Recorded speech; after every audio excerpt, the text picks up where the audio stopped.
गुलजार साहब का एक गीत है, मुसाफिर हूँ यारो, ना घर है ना ठिकाना, मुझे चलते जाना है बस चलते जाना।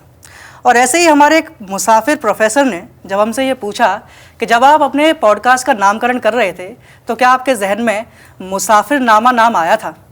हमने जवाब दिया नहीं। और फिर उन्होंने इस शब्द का जो मतलब हमें समझाया और उन्होंने बताया कि एक मुहाजिर मुसाफिर होता है, लेकिन ये ज़रूरी नहीं है कि हर मुसाफिर मुहाजिर हो। इसलिए उसका अर्थ सही मायनों में मुसाफिर जो शब्द है उसका अर्थ उससे बड़ा है, मुहाजिरनामा से बड़ा है। इसलिए हमारे दर्शक किसी मुसाफिर की कहानी से वंचित ना रह जाए, इसलिए अब हमने ये निर्णय लिया है कि अब हमारे पॉडकास्ट का नाम मुसाफिरनामा होगा। अब बात करते हैं आज के हमारे अतिथि की, लेकिन उनका परिचय आज हम नहीं देंगे। उनका परिचय आज उनके बाल सखा डॉक्टर राजहंस कुमार देंगे, जो दिल्ली विश्वविद्यालय में हिंदी के प्रोफेसर हैं।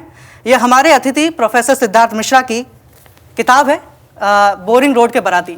इसकी प्रस्तावना में डॉक्टर राजहंस लिखते हैं, जो लोग सिद्धार्थ मिश्रा को जानते हैं दिल्ली विश्वविद्यालय के छात्र रूप में, फिर पत्रकार रूप में, सामाजिक कार्यकर्ता रूप में, विभिन्न पत्र पत्रिकाओं के संपादक रूप में, देश विदेश की संस्थाओं में विजिटिंग प्रोफेसर के रूप में, या फिर टेलीविज़न में राजनीतिक विश्लेषक के रूप में, वो अच्छी तरह समझ सकते हैं कि सिद्धार्थ ने अपने अंदर यह साझे की उर्वरता न सिर्फ संस्कार से बल्कि अपनी लंबी और अथक क्रियाशीलता से अर्जित की है।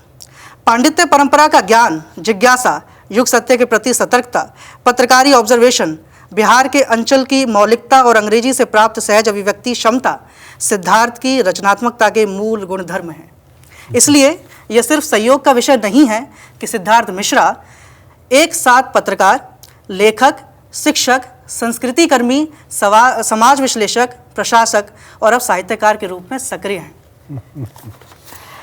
वैसे इस परिचय के बाद हमारा कुछ बोलना बनता नहीं है, लेकिन फिर भी हम अपने दर्शकों को बताना चाहते हैं कि बिहार की महान भूमि जिसे बुद्ध ने अपने तन से मलकर ज्ञान के रस से उर्वर कर दिया था, उस भूमि से आने वाले Siddharth Mishra Vivekananda school of journalism and mass communication और विवेकानंदा रिसर्च समिति के अध्यक्ष हैं।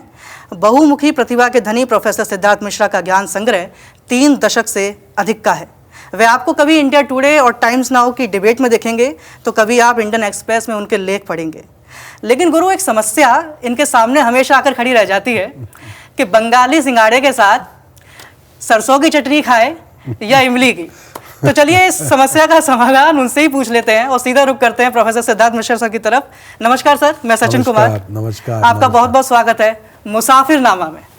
Thank you Sachin. और आपका जनरेशन इतनी जल्दी किसी गुरु की बात मान लेता है, मुझे नहीं पता था जी। मुझे ये सुन करके बड़ा अच्छा लग रहा है। I am feeling so good जी कि आपने मुसाफिर शब्द के मायने को समझा और अपने कार्यक्रम का नाम मुसाफिरनामा रखा जी।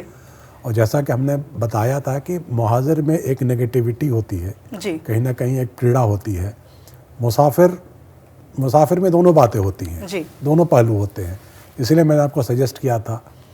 और जिस गाने की पंक्तियां आपने अभी सुनाई, गुलजार साहब के गाने की पंक्ति जो सुनाई, तो वो एक तरह से गुलजार साहब बहुत शब्दों में बड़ी बातें कह जाते हैं, हल्के से बहुत बड़ी बड़ी बातें कह जाते हैं। और उनकी जो ये जो लिरिक्स है, जो परिचय सिनेमा एक आई थी, वेरी फेमस फिल्म परिचय, उनको डायरेक्ट भी गुलजार साहब ने किया था और इसका संगीत दिया था R.D. बर्मन ने, किशोर कुमार ने गाया था। तो उसका इस गाने का ये है कि एक मुसाफिर को जो मंजिल के तरफ कई रास्ते ले जाते हैं, कभी एक राह रुक गई तो दूसरी जुड़ गई। इसके अंदर ये लाइनें हैं, अगर एक राह रुक गई तो दूसरी जुड़ गई। तो मतलब लाइफ का ये है कि हतोत्साहित होने की ज़रूरत नहीं है। अगर कभी कोई राह रुक गई तो दूसरी आके जुड़ जाएगी। कभी दिन ने बुला के बिठा लिया, कभी रात ने इशारे से बुला लिया, तो ये दिन रात का चलता रहता है और ज़िंदगी यूँ ही चलती रहती है। तो यही इस मुसाफिर का लाइफ का मिशन तो यही रहा, विजन यही रहा कि कोई अगर राह रुकती है तो दूसरी राह को जुड़ जाने दो। जी सर, हमारे लिए बहुत ही सौभाग्य की बात है क्योंकि मेरी ज़िंदगी में सबसे ऊपर गुरु का स्थान है। अगर कोई गुरु अगर कोई बात कहते हैं, कोई सलाह देते हैं, तो मेरे लिए वो बेहद ज़रूरी हो जाता है, बेहद अहम हो जाता है उस पर विचार करने के लिए। और जब मैंने विचारा कि मुहाजिर जो अपने आप में एक शब्द है, उसमें जिस तरह से नेगेटिव एक कोनोटेशन और पाकिस्तान में गाली की तरह प्रयोग करा जाता है, तो उसके चलते मैंने ये सोचा कि मुसाफिरनामा, और मेरे जहन में पहले नहीं आया था, इसलिए आपने मेरे जहन में डाला और फिर मैंने इसको बदला। तो अब हम शुरू करना चाहेंगे सर कि आप एक पत्रकार बने, 3 दशक से ज़्यादा का आपका करियर हो चुका है। पत्रकार बनने का जुनून कहाँ से आया, और एक डॉक्टर की फैमिली में आप थे और फिर वहाँ से घर वालों से किस तरह संघर्ष रहा, और फिर उस संघर्ष से उभर कर? देखिए, ये तो बड़ा अजीब लाइफ में जो कहते हैं ना, जो गुलजार जो कहते हैं कि एक राह रुक गई तो दूसरी जुड़ गई। तो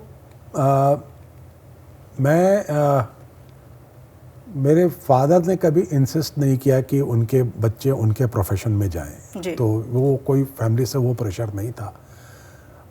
अच्छी स्कूल अच्छे कॉलेज में पढ़ें, ये उनकी चाहत थी।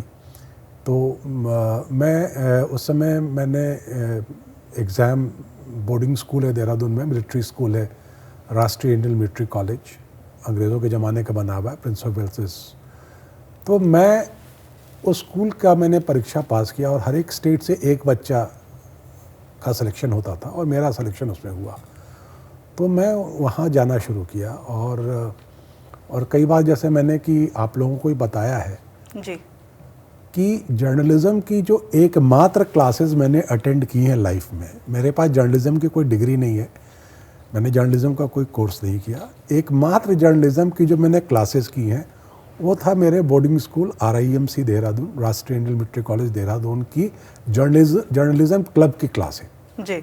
और वहीं से मैंने लिखने पढ़ने की रुचि थी। लेकिन जो वहाँ मेरे शिक्षक थे, जो मेरे सीनियर्स थे, वो स्कूल की एक मैगज़ीन आती थी द क्रॉनिकल, उससे हम लोग जुड़े, उससे लिखना पढ़ना शुरू किया और लगा कि मेरे पास एक लिखने का स्ट्रेंथ है। और वो भी स्ट्रेंथ कैसे आया लिखने का कि घर में साहित्य में लोगों की रुचि थी। मेरी मदर BHU की 1950s की हॉस्टलर और ग्रेजुएट थी, जो बहुत बड़ी बात थी, लड़कियां 1950s में 52-53 की।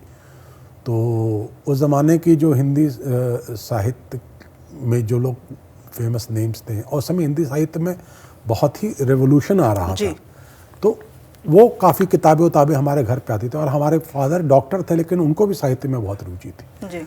वो किताबें जब घर पे आती हैं, वैसा माहौल मिलता है, तो उन किताबों को पढ़ने का और कोई डिस्ट्रैक्शन नहीं था, ना फ़ोन का डिस्ट्रैक्शन था, ना टेलीविज़न का डिस्ट्रैक्शन था। बिल्कुल, बिल्कुल। तो वो किताबों को पढ़ने का एक सिलसिला घर में जी शुरू हुआ। तो एक तो भारतीय परिवेश, भारतीय समाज संस्कृति की काफ़ी जानकारी उन किताबों को पढ़ करके मिली जी। जो उन लेखकों को जो उस ज़माने में जो पढ़ा, अमृतलाल नागर को पढ़ा, मन्नू भंडारी को पढ़ा, शिवानी को पढ़ा,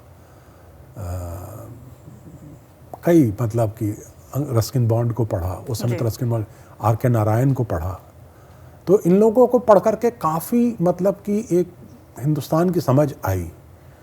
और फादर काफ़ी ट्रैवल करते थे, उनको एक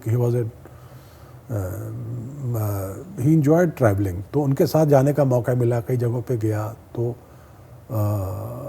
फिर वहाँ पर एक उस पर कुछ लेख लिखते, ऐसे करके लिखने का शुरू हुआ जी। कोई जर्नलिज्म की कोई मेरी फॉर्मल ट्रेनिंग नहीं हुई जी।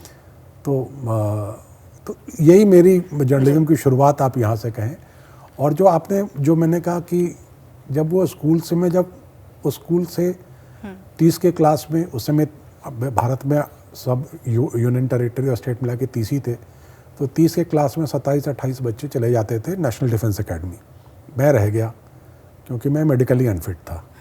मुझे उस लास्ट मोमेंट पे एक बीमारी डायग्नोस हुई, सिस्टोलिक कार्डियक मर्बर। लोग मजाक में डॉक्टर ने कहा तुमने दिल लगा बैठा कहीं पर, तो मैं नहीं जा पाया। तो जब फिर बाहर आया तो दिल्ली विश्वविद्यालय आ गया, वहाँ पर अंग्रेज़ी साहित्य की पढ़ाई की। तो एक पीछे हिंदी साहित्य का बैकग्राउंड था, फिर अंग्रेज़ी साहित्य, उसमें बड़े अच्छे टीचर्स मिले। किरोड़ीमल कॉलेज में मैं पढ़ता था और किरोड़ीमल कॉलेज में बिल्कुल खान था टीचर्स का, और वहाँ पर थिएटर का भी बड़ा ज़बरदस्त ये था।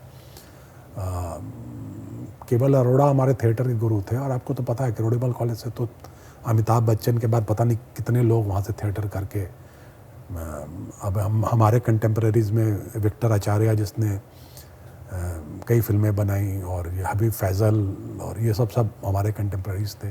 बगल वाले कॉलेज में भी एक शख्स पढ़ता था, इसका नाम शाहरुख खान था, हंसराज कॉलेज में। वो भी, उसने भी अपने जो पहला सीरियल था उसका दूसरा केवल, उसकी शूटिंग हमारे करोड़ीमल कॉलेज हॉस्टल के कमरों में आकर करी थी उसने। दूसरा केवल उसकी सीरियल थी शुरुआती दौर की। तो वहाँ पर फिर काफ़ी साहित्य को समझने का, देखने का। एक और अच्छी बात वहाँ पर क्या हुई कि अंग्रेज़ी साहित्य तो पढ़ ही रहा था और हिंदी साहित्य पढ़ा हुआ था, लाइब्रेरी बहुत रिच थी। वहाँ पर जो हॉस्टल के अंदर जो मित्र मंडली जो थी उसमें कई लोग हिस्ट्री के थे, पॉलिटिकल साइंस के थे, तो काफ़ी वाद विवाद, बहस वगैरह होती थी। तो फिर मुझे हिस्ट्री पढ़ने का भी वहाँ पर, और हिस्ट्री में मेरी एक रुचि जगी हिस्ट्री पढ़ने की। तो वहाँ पे इतिहास को बहुत पढ़ा मैंने, हिस्ट्री की किताबों पढ़ा। सुमित सरकार बड़े फेमस मॉडर्न इंडियन हिस्टोरियन थे, उनकी किताबें पढ़ी। डी.एन. झा की किताब थी एंशिएंट इंडिया पे, हालांकि उनके वर्ल्ड व्यू से मैं एग्री नहीं करता, लेकिन किताब तो थी, इसको वो पढ़ी। तो ये करके मतलब काफ़ी एक्सपोजर मिला लिबरल आर्ट्स का, कह दें, जो आज के ज़माने लिबरल आर्ट्स का, उस ज़माने में ह्यूमैनिटीज़ कहते थे। तो मेरे ख्याल से वही चीज़ें मेरी फाउंडेशन बनी, जो, और जो मैं आप लोग को क्लास में भी कहता हूँ कि मास कम्युनिकेशन जो है, जो दो चीज़ों पे आधारित है, एक तो भाषा और दूसरा ज्ञान, नॉलेज एंड लैंग्वेज। तो दोनों चीज़ें मैंने इनफॉर्मल तरीके से सीखी, जो नॉलेज भी जो अर्जन किया, और कभी जैसे मैंने ग्रेजुएशन किया, पोस्ट ग्रेजुएशन किया इंग्लिश लिटरेचर में, तो कोई इम्तहान पास करने के लिए मैंने पढ़ाई नहीं की, मैंने रुचि ली पढ़ने में। जो किताब पढ़ा उसकी रुचि ली, और आज भी उन किताबों को मैं जीता हूँ। मतलब कि कभी जब मैं बात करता हूँ, कभी मैं जो आप लोग के कुछ प्लेस वगैरह जो होते हैं उसमें जो चीज़ें इनपुट देता हूँ, तो उनको मैंने जिया। और ये बहुत ज़रूरी है मास कम्युनिकेशन, खास क्रिएटिव वर्ल्ड के अंदर, क्रिएटिविटी के अंदर, वो जर्नलिज्म का वर्ल्ड हो, लिखने का वर्ल्ड हो, या फिल्मों की स्क्रिप्ट लिखने का वर्ल्ड हो, या कहानी लिखने का वर्ल्ड हो, आपको जीना बहुत ज़रूरी है। बिल्कुल। अगर आप किसी इंसिडेंट को के बारे में आप लिख रहे हैं, तो वह मार्मिक शब्दों के इस्तेमाल करने से नहीं होगा, वो आपकी जो मार्मिक अनुभव हैं उनको अगर आप महसूस करना पड़ेगा, वो एहसास आपके कॉपी में आएगा, तभी वो मार्मिक। बिल्कुल, और तभी राइटर उससे कनेक्ट भी हो पाता है। तभी राइटर उससे कनेक्ट भी, क्योंकि अगर मान लीजिए अगर मैं कोई ऐसा काम कर रहा हूँ जिसमें मेरी खुद की रुचि नहीं है, तो मैं उसको कर भी नहीं सकता। आपको बताऊँ, इस सिलसिले में आपको एक वाक़या बताना चाहता हूँ कि एक हमारे दिल्ली यूनिवर्सिटी के रजिस्ट्रार होते थे, मैं उनका नाम भूल रहा हूँ। मैं यूनिवर्सिटी रिपोर्टर था उस समय अपने अखबार के लिए, तो मैं बड़ा यूनिवर्सिटी के खिलाफ बड़ी खबरें लिखा करता था। तो रजिस्ट्रार साहब का फ़ोन आया एक दिन, तो मुझे लगा मैंने तो आज कल में तो कुछ लिखा नहीं, इनके खिलाफ क्यों फ़ोन कर रहे हैं। अच्छा, जब भी लिखता था तो उनका फ़ोन आता था कि भाई, तो उन्होंने कहा कि आज आप हमारे ऑफिस आइए, मैं आपको आज कैंटीन का बढ़िया चाय और केक खिलाऊँगा। मैंने कहा क्या बात होगी रजिस्ट्रार साहब को। तो मैं गया, तो उन्होंने एक मेरी उस समय कारगिल की लड़ाई शुरू हो गई थी, और जो पहला कारगिल में जो एम्ब्यूश हुआ था उसमें कुछ हेलीकॉप्टर्स को शूट डाउन कर दिया था पाकिस्तानियों ने, और वो हेलीकॉप्टर यूनिट जो थी सहारनपुर के पास सिरसावा नाम का एक एयरफील्ड है, वहाँ से वो लोग गए थे वहाँ पर, तो उनकी बॉडीज़ को वहाँ लाई गई थी। तो मुझे मेरे अखबार ने उनके क्रीमेशन को कवर करने के लिए भेजा था। तो मैंने उस क्रीमेशन को जो कवर किया और लिखा उसके बारे में, जो वो आर्टिकल उन्होंने पढ़ा था, और वो कहा कि मुझे I was moved by this article. तो खैर, तो मुझे बड़ा अच्छा लगा कि मैं जिस आदमी की खिंचाई करता रहता हूँ, और जिससे हमारी मतलब कि एक एंटागोनिज्म का रिलेशनशिप है, अगर उसने बुला के अगर आपको अप्रिशिएट किया तो अच्छा लगा। तो यही चीज़ें होती हैं, मतलब कि क्रिएटिविटी का तो आपको यू हैव टू लिव, वो ये है जी। तो सर, अब हम ये जानना चाहते हैं कि आप बिहार से आते हैं, बिहार आपके लिए क्या है? देखो, ऐसा है कि ये बात पता नहीं कई बिहारी मुझे मेरी ये बात सुन करके मुझे आपने महात्मा बुद्ध का नाम लिया जी। आपने वर्धमान महावीर का नाम लिया, जी इनकी बातों को बिहार में कोई नहीं सुनता। इनकी जो शिक्षा उक्षा जो है ना, पैदा हुए बिहार में, पैदा हुए बिहार को ठीक करने के लिए, लेकिन सब इनके, ये बिहार में ना कोई बौद्ध है ना कोई जैन है, तीर्थ स्थल है वहाँ पे, पूरे दुनिया से लोग आते हैं वहाँ पर। तो बिहार तो अपने आप में एक परंपरा है, अपना एक रिपब्लिक, एक बड़ी फेमस किताब है अरविंद एन दास की, द रिपब्लिक ऑफ बिहार। तो वो तो अपने आप में, मतलब हर एक आदमी अपने आप में वहाँ रिपब्लिक है, ये स्टेट क्या हो रिपब्लिक है। तो वो काफ़ी हद तक समस्या भी है वहाँ की, वो जो मानसिक उर्वरकता जो है वहाँ की, वो वहाँ की समस्या भी है। कि जब मैंने जर्नलिज्म में, इनफैक्ट मैं बिहार पे आने के लिए बताता हूँ आपको, कि जब मैंने 90 में जब मैंने अपनी पढ़ाई पूरी की दिल्ली यूनिवर्सिटी में, और लगा कि अब सरकारी नौकरी वगैरह ढूंढा जाए, तब तक मंडल कमीशन का रिपोर्ट आ गया, एजिटेशन हो गया, और मैं भी एजिटेशन में शामिल था। मुझ पर भी एक FIR दर्ज हो गया। तो फिर मेरे फादर ने मुझे बुला लिया। सो भागलपुर शहर के बारे में काफ़ी लिखा भी अपने किताब में। जी। तो वहाँ पे जो था, तो मैं अब बैठा हुआ था, मैं क्या करूँ, तो वहाँ पे हिंदुस्तान टाइम्स के लिए मैंने लिखना शुरू किया, और काफ़ी चीज़ें लिखी, और मुझे लगा कि जो मैंने कुछ ऐसी चीज़ों के बारे में लिखना शुरू किया जिसके बारे में किसी ने पहले नहीं कोशिश की थी। जी। जैसे कि मैंने हिस्ट्री में, मेडिवल इंडियन हिस्ट्री में, मैंने खानका, जो मज़ार तो सब जानते हैं कि जहाँ पर एक सूफी सेंट का मज़ार होता है, जहाँ दफनाया जाता है, लेकिन सूफी सेंट का जो जहाँ रहता है, उसके जो आश्रम होते हैं, वो खानका कहते हैं उसको।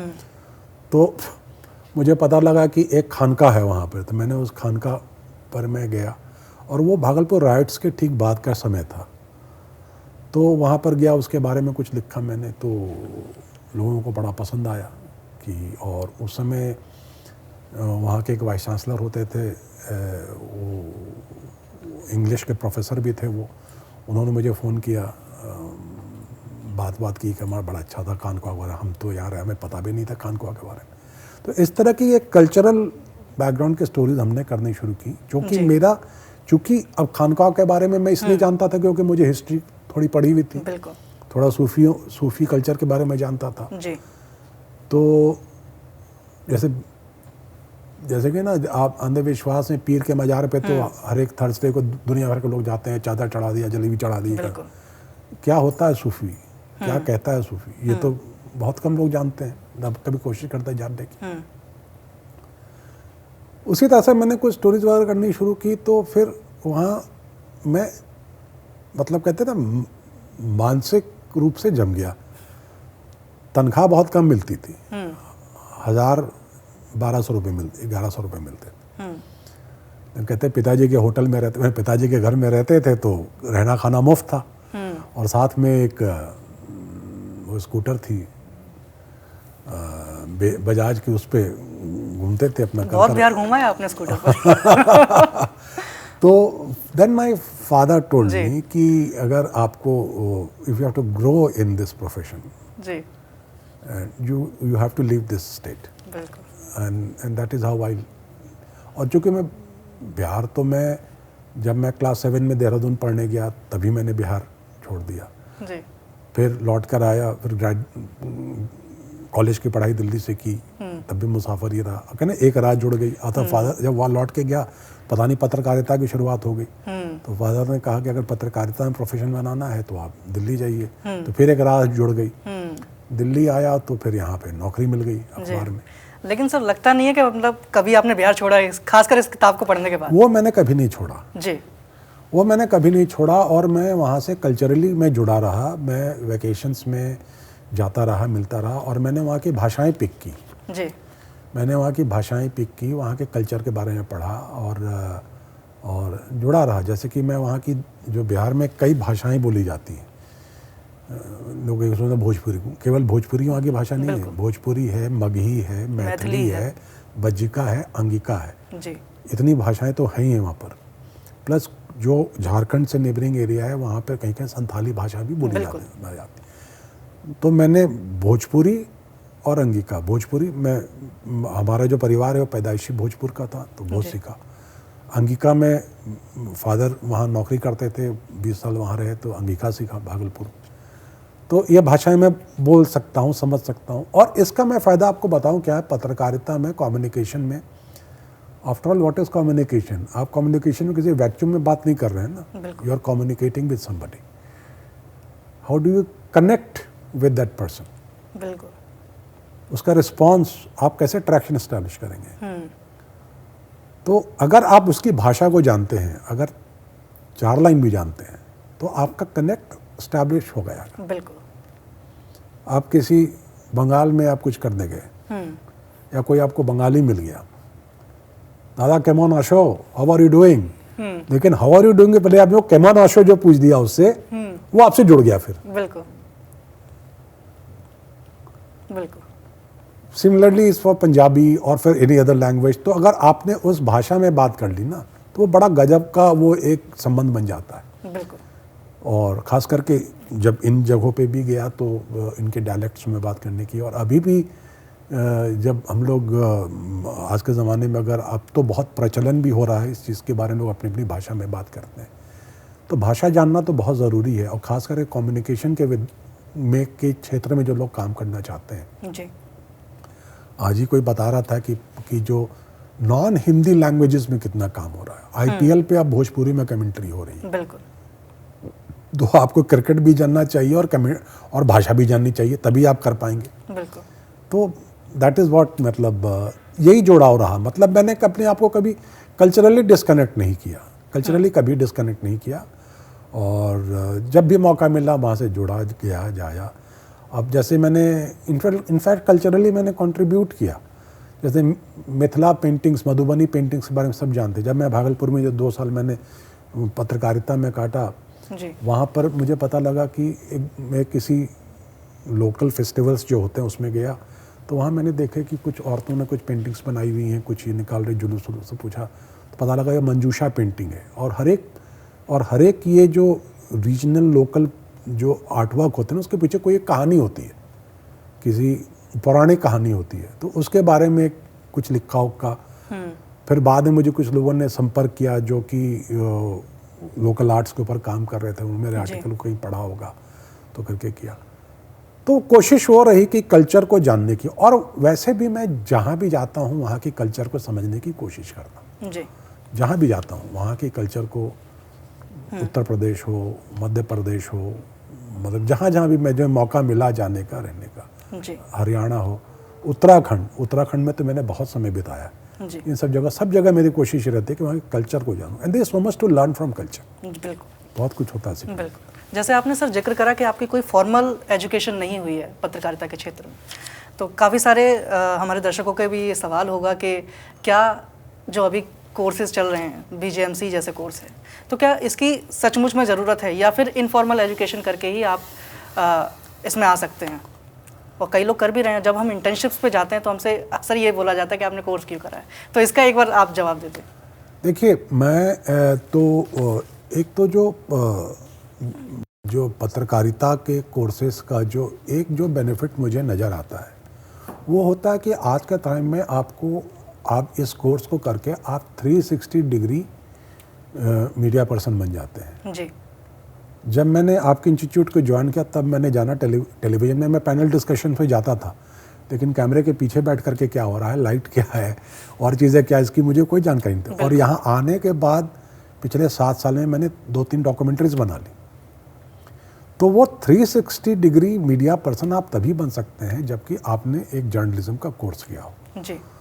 इसमें 2 बातें, एक तो नॉलेज तो आपको चाहिए ही चाहिए, बिल्कुल। साथ में स्किल्स। आज के टाइम में चूँकि टेक्नोलॉजी का इतना अपग्रेडेशन हो गया, अब आज की तारीख में, पहले जब मैंने पत्रकारिता शुरू की तो हमारे साथ एक फोटोग्राफर जाया करता था। आज के टाइम में तो आपके हाथ में मोबाइल कैमरा है। बिल्कुल। और उस पर इतनी सारी चीज़ें, आपके मोबाइल कैमरा के अंदर इतनी सारी चीज़ें हैं, तो आपको अगर वो एक ढंग से आप सीखें उस चीज़ को, मतलब वरना हैंड्स ऑन सीखते सीखते you will specialise in few things. सारी चीज़ें आपको पता नहीं चलेंगी। आप जैसे कहते हैं ना, जो आपकी जहाँ भी आप इंटर्नशिप करने जाते हैं वहाँ आपको ज़रूर आपकी स्किल्स शार्पन होंगी, जी। लेकिन वो लिमिटेड होंगी शार्पनिंग। बिल्कुल। वो जिस चीज़ के व्यापार में होगा, जिस चीज़ के काम में कर रहा होगा, उसमें जो वो सॉफ्टवेयर यूज़ कर रहा होगा, उसमें जो वो चीज़ें यूज़ कर रहा, उसी में आपकी स्किल शार्पन होंगी ना।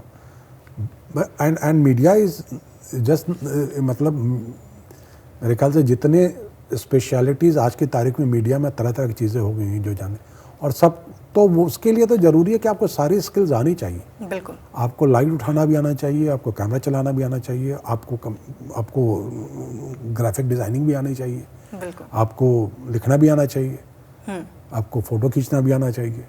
तो इन सारी चीज़ों की ट्रेनिंग एक जगह कहाँ मिलेगी? वो तो इन मीडिया कोर्सेज में मिलेगी ना। इसीलिए मीडिया कोर्स मेरे ख्याल से आज के तारीख में, और हमारे ज़माने में इस तरह का मीडिया में अपॉर्चुनिटी भी नहीं था ना। बिल्कुल। हमने तो अपने टाइम में मीडिया को इवॉल्व करते थे। मीडिया में बूम कब आता है? मीडिया में बूम आता है 96-97 के बाद। हमने पत्रकारिता ज्वाइन किया 91-92 में, तो तब तक तो अखबार ही था तो, लेकिन आज के तारीख में तो मास कम्युनिकेशन के इतने प्लेटफॉर्म्स आ गए। बिल्कुल।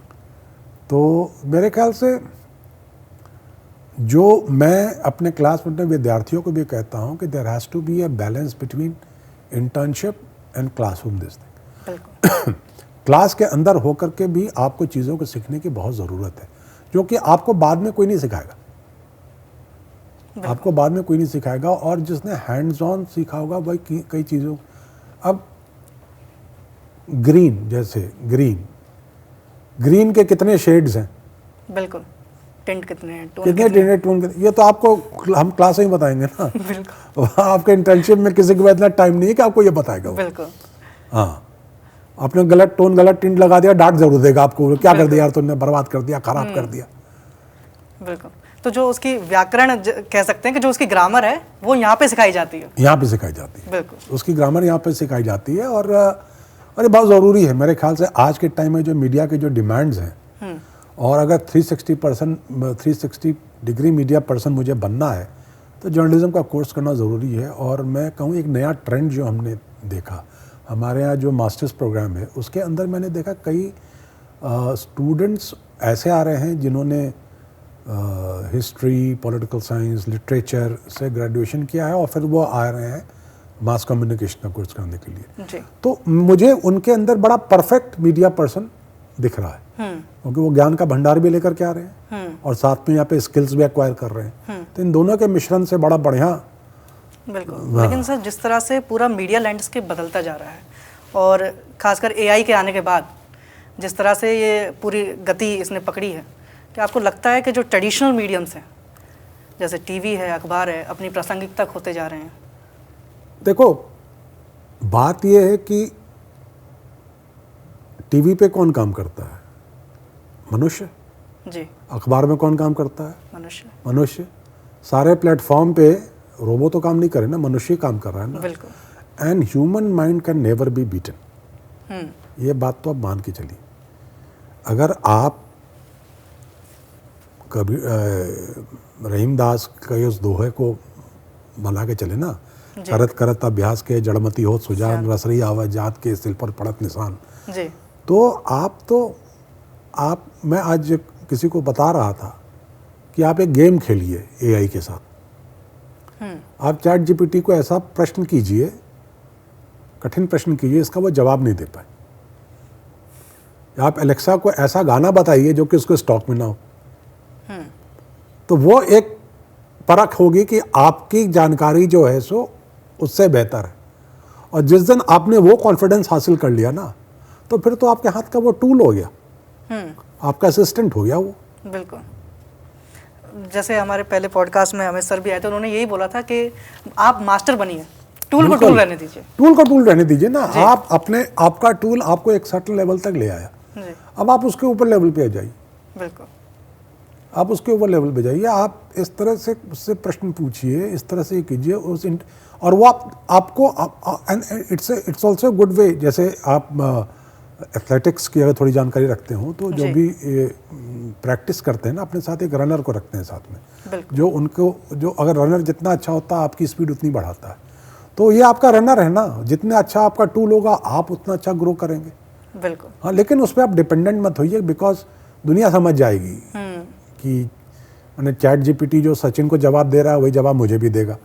तो वो तो अगला समझ जाएगा ना कि भाई ये तो भाई क्योंकि अगले आदमी के पास भी वही सेम जवाब जो जवाब उसके पास भी होगा उसका कुछ अलग नहीं होगा, कुछ नहीं होगा, तो वो तो क्रिएटिविटी खोजेगा ना आपसे। बिल्कुल। तो आपके लिए रिसर्च का वो साधन हो सकता है आपकी, जो नथिंग मोर देन दैट। जी सर, 3 दशक लंबा आपका करियर है, निश्चित रूप से हम इस एक पॉडकास्ट के अंदर इसको नहीं समा सकते हैं, लेकिन आपके जीवन में ऐसे जरूर प्रसंग आए होंगे जो बताने योग्य होंगे और जिनसे हमारे दर्शक हम बहुत कुछ सीख सकते हैं। तो कुछ ऐसे प्रसंग आपके जीवन में ऐसे रहे हों जिनसे हम मोटिवेट हो सके सर। देखिए, मैं एक बात मानता हूँ कि जो ये मीडिया जगत जो है ना, मीडिया जगत के अंदर जो एक भ्रम फैला दिया जाता है और कहा जाता है कि आप कि और ये जो टीवी वाले बिल्कुल तख्ता पलट देंगे, समाज को बदल देंगे, ये कर देंगे, वो कर देंगे। मेरा मानना ये है कि आप किसी भी प्रोफेशन में हो और मीडिया के प्रोफेशन में हो, गांधी ने एक तलिस्मान दिया था। गांधी का तलिस्मान बड़ा फेमस है, एनसीईआरटी किताबों की शुरुआत में मिल जाएगा। जब कॉन्स्टिट्यूएंट असेंबली बनी जिसने हमारे संविधान को बनाया, तो कॉन्स्टिट्यूएंट असेंबली की तरफ से कुछ नेता लोग उनसे मेंबर्स गांधी जी से आशीर्वाद लेने गए, और उस कॉन्स्टिट्यूएंट असेंबली में जो लोग गए उनमें बाबू जगजीवन राम, बिहार के बहुत बड़े दलित नेता थे, हाँ, वो डेलीगेशन को लीड किया और गांधी जी के पास गए और कहे कि आपका आशीर्वाद चाहिए। आशीर्वाद ये चाहिए कि हम संविधान लिखने जा रहे हैं, बनाने जा रहे हैं। और तो गांधी जी ने कहा कि मैं आपको एक टोटका देता हूँ, एक तलिस्मान देता हूँ, टोटका, कि अगर आपने दिन में किसी एक व्यक्ति के चेहरे पर मुस्कुराहट ला दी तो आपका दिन सफल हो गया। जी। तो संविधान का भी उद्देश्य यही होना चाहिए कि आप लोगों के चेहरे पे मुस्कान लाएं, लोगों में खुशियां लाएं। जी। तो पत्रकारिता भी, अगर if you are able to bring somebody out of distress, कोई डिस्ट्रेस की स्थिति से आपने अगर उसको उबार दिया आपने, जी, तो वही यह कहते हैं, लोग कहते हैं कि आज के ज़माने में आपका generation, I am an influencer. अरे काहे का इन्फ्लुएंसर? किसको इन्फ्लुएंस कर रहे हो? कौन आपसे इन्फ्लुएंस हो रहा है? जी। आपकी बात से कौन बदलाव ला पाया? किसके जीवन में क्या बदलाव आया? तब तो आपने इन्फ्लुएंस किया ना किसी को। इसका मूल्यांकन आप कैसे करेंगे?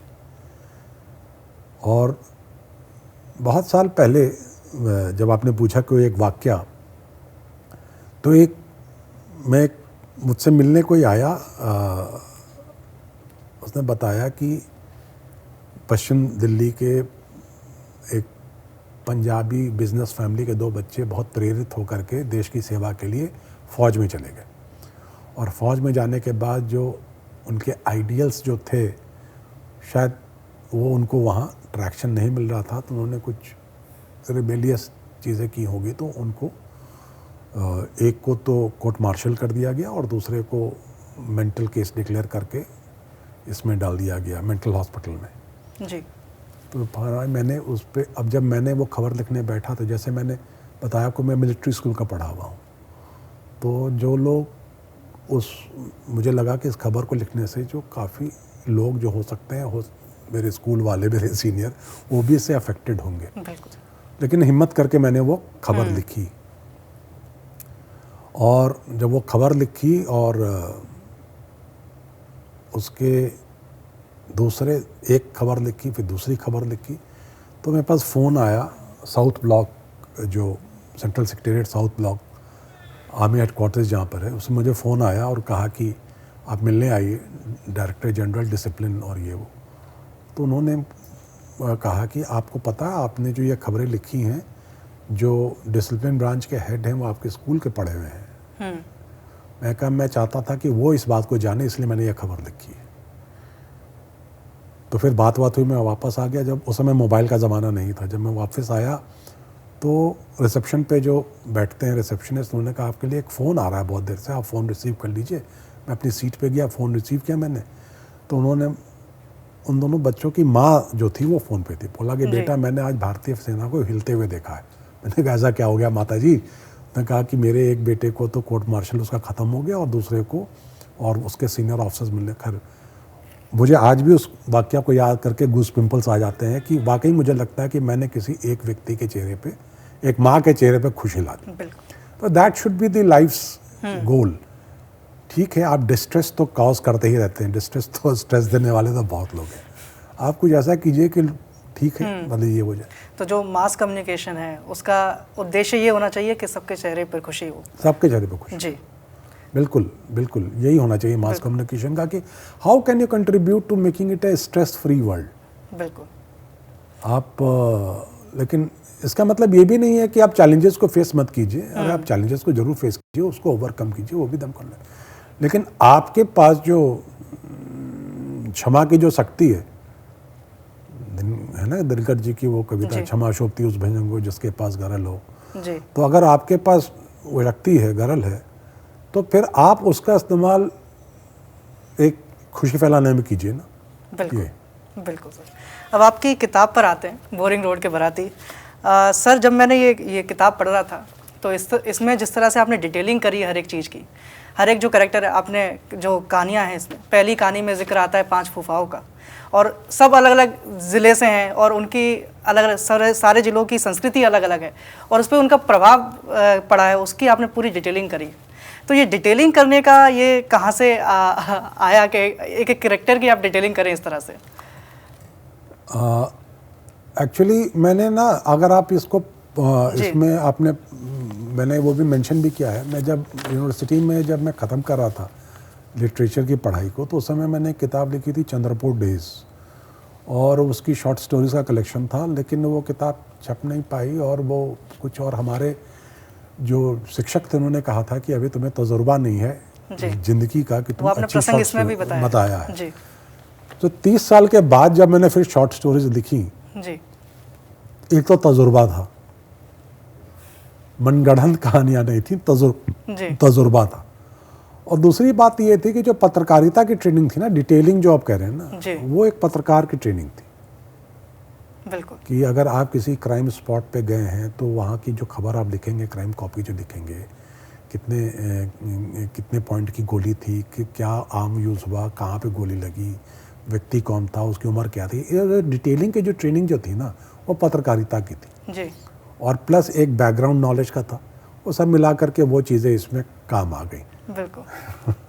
तो सर, मेरा अगला प्रश्न आपसे ये है कि इसमें एक चैप्टर है जिसमें एक बारात का जिक्र होता है, और नहीं, इसमें यह है कि शायद 80 का टाइम था, 83 का मैच चल रहा था, और मैच में सब अपना कार्यक्रम छोड़कर सब रेडियो से कान लगाकर बैठे हुए थे, और बाकी कहानियों में जिस तरह का ठहराव और एक सुकून जो इन कहानियों में है, वो आज की जीवन शैली से हमें नहीं दिखता है वो सुकून, क्योंकि हमारी किसी को तसल्ली नहीं है हमारी जनरेशन में। आपकी पीढ़ी में तो तब भी लोगों को धैर्य है, लेकिन हमारी पीढ़ी तो बिल्कुल छोटी छोटी बातों पर डिस्ट्रेस हो जाती है। ये तो बदले हुए समय की एक समस्या तो है, वो एक चैलेंजेस हैं। और एक ना, आप अगर अपने आप को, ये हमेशा से रहा, लेकिन और अभी कुछ ज़्यादा हो गया, कुछ ज़्यादा नज़र आता है, चीज़ें नज़र आती हैं, तो और समाज में काफ़ी चीज़ें चेंज भी आई। पहले लोग बड़े लोगों की बात सुन लिया करते थे, अब नहीं सुनते हैं। जैसे कि लेकिन मेरे ख्याल से तब भी वो सुखी था जिसने अपने आप को रैट रेस में नहीं डाला, और आज भी वो सुखी है जो अपने आप को रैट रेस में नहीं डाल रहा। बिल्कुल। अगर आपने जिस दिन ये सीख लिया कि अगर आपका साथी ने कुछ अगर बढ़िया काम किया है, उसके सक्सेस में आप खुश होना सीख गए, बिल्कुल, तो फिर तो आप जीत गए जी, फिर तो आप जीत गए, फिर तो कोई प्रॉब्लम ही नहीं है। सर, आपने जो खुश होने वाली बात कही, ये मुझे लगता है कि सबसे बड़ा प्रश्न है कि हम जो भी चीज़ कर रहे हैं या फिर जो भी चीज़ करना चाहते हैं, हम उसमें खुश कितने हैं, ये ज़्यादा महत्वपूर्ण है मेरे हिसाब से एक जीवन जीने के लिए। ये तो बहुत ज़रूरी, देखिए, one has to play on one strengths जी। मैं आपको ये कह रहा था कि आप तो सबको, आप लिखते अच्छा हैं, आपकी भाषा अच्छी है जी। तो आपका जो स्ट्रेंथ एरिया है उसको आप पकड़ करके रखें। और कई बार आदमी अपने, और अगर आपका कभी वो स्ट्रेंथ काम ना कर रहा हो तो आप फिर आपको ये जानना चाहिए कि मेरे स्ट्रेंथ एरिया से शायद यहाँ पर मुझे घाटा हो सकता है, तो फिर अपना डायरेक्शन चेंज। तो जिस दिन अपने स्ट्रेंथ्स को आप जान गए, अपनी वीकनेसेस को आप जान गए, उस पर आपने अगर आप काबू कर लिया, तो इनफैक्ट कोई बता रहा था कि उसने बताया कि एक सचिन तेंदुलकर लगातार 3 बार, उनकी कवर ड्राइव बहुत फेमस थी सचिन तेंदुलकर की, और लगातार 3 मैच में कम रनों पर कवर ड्राइव पे आउट हुए, क्योंकि सारी तैयारी विपक्ष ने उनके कवर ड्राइव के लिए की हुई थी जी। अगले मैच में जब खेले उन्होंने डबल सेंचुरी बनाया, और विश्वास कीजिएगा उस इनिंग्स में उन्होंने एक भी कवर ड्राइव नहीं मारा। तो you should know your self, बिल्कुल। आत्मनन, आप अपने आप को पहले जानिए कि हमारी वीकनेस क्या है, हमारा स्ट्रेंथ क्या है, जी। और मैं क्या कर सकता हूँ जो कि I will be able to achieve. जी। मेरे ये बहुत ज़्यादा बहुत ज़रूरी है। जी। और इस पे मत जाइए कि उसने ये किया था मैं भी वो कर लूँ, उसने वो किया। अरे भाई, जो मैं कर सकता हूँ मैंने किया, कर लूँगा, वही अपने आप में ठीक है। और उस पर भाई एक राह रुक गई तो दूसरी आगे जुड़ जाएगी। बिल्कुल। बहरहाल हम अपने दर्शकों को बता दें कि प्रोफेसर सिद्धार्थ मिश्रा सर की ये किताब बोरिंग रोड के बाराती टॉप 30 बेस्ट सेलर में रही है, और हम चाहते हैं कि हमारे दर्शक ये किताब ज़रूर पढ़ें, और इससे आपको पता चलेगा कि बिहार कितना खूबसूरत है, और ये कहानियाँ अपने आप में बेहद खूबसूरत है। तो अब हम आगे बढ़ते हैं सर, ऑडियंस ने आपके लिए कुछ क्वेश्चंस भेजे हैं। तो पहला सवाल कवन का है, उन्होंने आपसे पूछा है कि आप कैसे बैलेंस कर लेते हैं अपनी लाइफ, अपनी पर्सनल लाइफ, अपने करियर को किस तरह से बैलेंस करते हैं? मैं अर्ली राइजर हूँ। सबसे बड़ी बात तो ये है कि मैं सुबह 5:30 बजे उठता हूँ जी। और मैं 6 बजे तक, अगर आप मेरे इंस्टाग्राम को देखते होंगे तो मैं सुबह के फोटोज़ भी डालते हैं आप? तो मैं सुबह, मैं एक लाइफ में एक रूटीन, एक बैलेंस बना के चलता हूँ जी। और एक सुबह गया, फिर मैं जो ज्ञानवर्धन के लिए मैं आज की तारीख में सुबह 10 पेपर पढ़ता हूँ।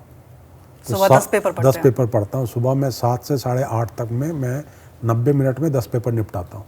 90 मिनट में 10 पेपर निपटाते? हाँ, तो उसके पीछे पढ़ने का आपको over a period of time करत अभ्यास के आपको लगता है कुछ पेपर में जो एक्सक्लूसिव बात है जो दूसरे पेपर ही नहीं, उसको उठा के पढ़ता है ना आदमी। जी। पलटता आदमी पन्नों को पलटता है, जो उस पर खास बात लगी उसको पढ़ लेता है। और आज के ज़माने में तो मोबाइल का ज़माना आ गया, उसको क्लिक करके रख लेता है कि चलो दिन में पढ़ लेंगे इसको। सर आज के टाइम में आदमी एक अखबार नहीं पढ़ पाता, आप 10 अखबार नहीं, तो वो मेरे प्रोफेशन की डिमांड रही है। अगर मैं नहीं करूँगा तो मैं इग्नोरेंट होऊंगा। बिल्कुल। मैं क्या बात करूँगा किसी से? जी। आज जैसे कि आप लोग एक कॉलेज में एक सेमिनार चल रहा है, एक कॉन्फ्रेंस चल रहा है, उस पर किसी ने बताया कि आप सब, आपकी generation, everybody wants to make shorts, everybody, but you will be today you are going to have a, आज के अखबार में खबर आई कि Indian Express has started its shorts. जब इंडियन एक्सप्रेस ने शॉर्ट्स बनाने शुरू कर दिया, आपको पता है कि कैसा आपके लिए कंपटीशन आ गया मार्केट में? जी। तो उसके लिए अब आपको तैयारी करनी पड़ेगी ना। बिल्कुल। फिर तो वो चीज़ें, मुझे खबरें कहाँ से मिलेंगी? वो मुझे खबरों को पढ़ और पर्सपेक्टिव भी मिलता है जी, चीज़ों को जानने के बारे में पता लगता है। और सब कई तरह की खबरें पढ़ता हूँ मैं, सब तरह की खबरें पढ़ता हूँ। वो स्पीकिंग ट्री भी पढ़ता हूँ टाइम्स ऑफ इंडिया का, जिसमें स्पिरिचुअल बातें होती हैं। तो as a media person you should have the ability to read. पढ़ना तो बहुत ज़रूरी है जी। और अखबार ही पढ़िए ना, आप अखबार पढ़ करके बहुत चीज़ों की जानकारी आपको मिल जाएगी, बहुत चीज़ें जानकारी मिल जाएगी।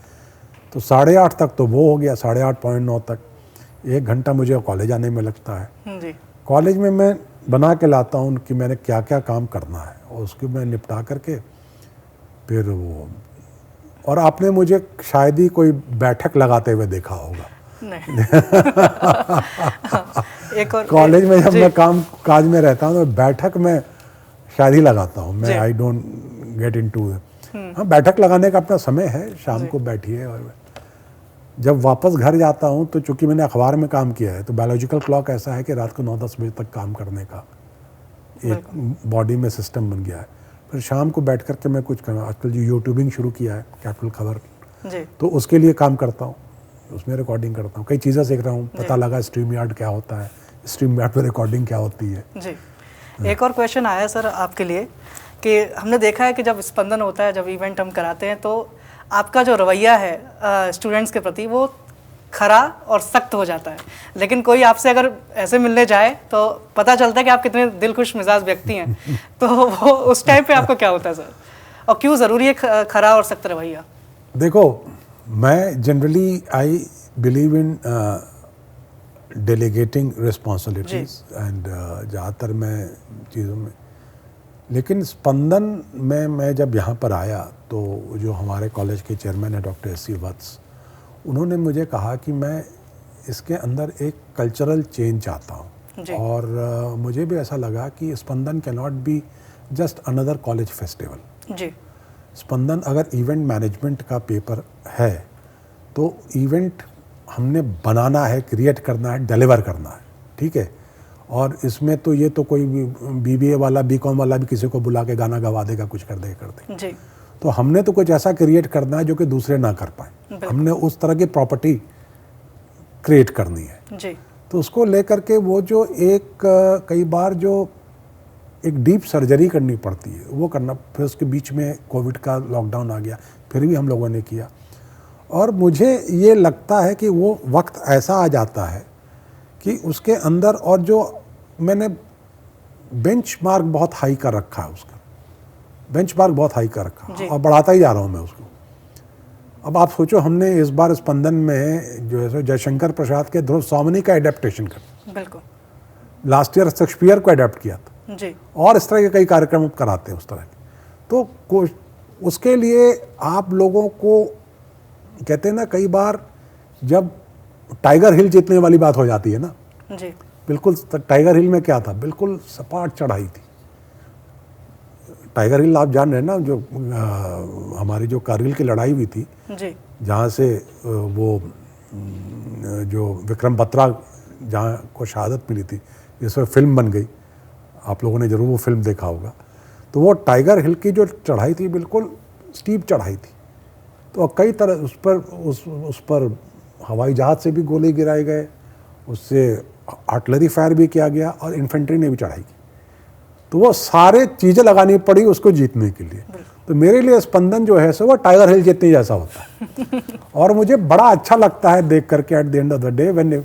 और आप एक बार आप मुझे बताओ, एट द एंड ऑफ स्पंदन, जी, वो जो रात होती है स्पंदन, जो खुशी आती जो है, खुशी आती है कि we have been able to deliver, खुशी के आंसू भी निकलते हैं। आंसू भी निकलते हैं कि अरे हमने डिलीवर कर दिया, जी। हमने डिलीवर कर दिया। तो ये तो जो सेटिस्फैक्शन आप लेके जाओगे ना, वो जो एक्सपीरियंस लेकर के जाओगे, वो तो यूनिक एक्सपीरियंस है ना।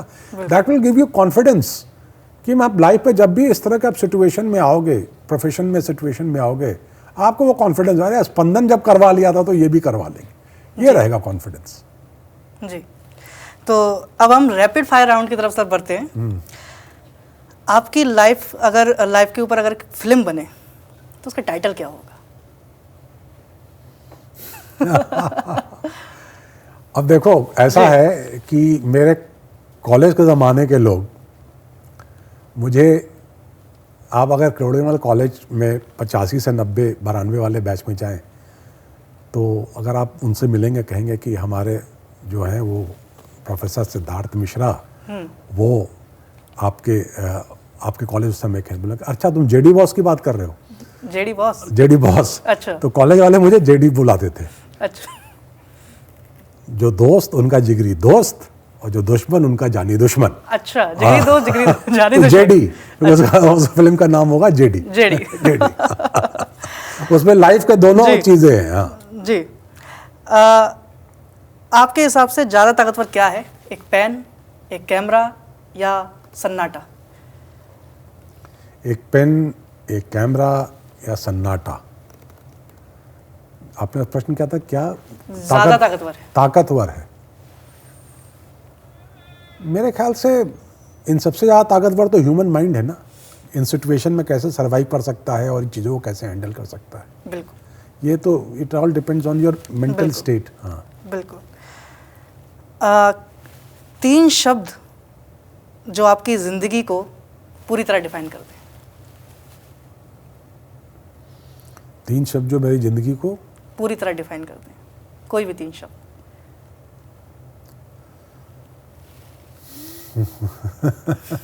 ये तो तुमने बहुत कड़ा प्रश्न कर दिया।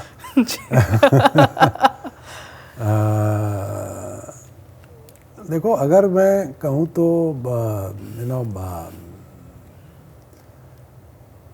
वो एक, मैं जो, अब वो शब्द तो नहीं, मैं एक फ्रेज बता देता हूँ कि किसी अंग्रेजी सिनेमा का वो डायलॉग है, बड़ा अच्छा मुझे इंस्पायर करता है। When the bridge comes, we shall cross it। तो हंगला हंगामा क्या करना, जब सामने में कुछ चैलेंज आएगा तो उसको ओवरकम कर लेंगे। तो लाइफ का वही फिलॉसफी है, जी when the bridge comes we shall cross it. तो ये इसी पे चलती है ज़िंदगी। हमें कोई ना कोई रास्ता मिल जाता है, कोई ना कोई रास्ता आके जुड़ जाता है। जी। तो सर अब हम एक शेर पढ़ेंगे।